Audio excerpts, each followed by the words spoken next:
దేశవ్యాప్తంగా క్రిస్మస్ వేడుకలు ఘనంగా జరుగుతున్నాయి. చర్చిల్లో ప్రార్థనలు కొనసాగుతున్నాయి. విద్యుత్ దీప కాంతులతో వెలిగిపోతున్నాయి. ఇక ప్రధాని నరేంద్ర మోదీ దేశ ప్రజలకు క్రిస్మస్ శుభాకాంక్షలు తెలిపారు. ప్రతి ఒక్కరూ శాంతి సౌభాగ్యాలతో ఉండాలని ఆకాంక్షించారు. జీసస్ క్రీస్తు బోధనలు గుర్తు చేసుకోవాలని పిలుపునిచ్చారు. ఈ మేరకు ట్విట్టర్ ఎక్స్ వేదికగా ఆయన స్పందించారు. ప్రతి ఒక్కరికి క్రిస్మస్ శుభాకాంక్షలు తెలిపారు. ఈ పండుగ సీజన్ అందరికీ ఆనందం, శాంతి సౌభాగ్యాలు అందించాలని కోరుకుంటున్నాను.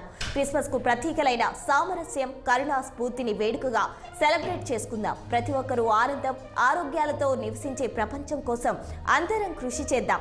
జీసస్ క్రీస్తు బోధనలు గుర్తు చేసుకుందామని ప్రధాని మోదీ పేర్కొన్నారు.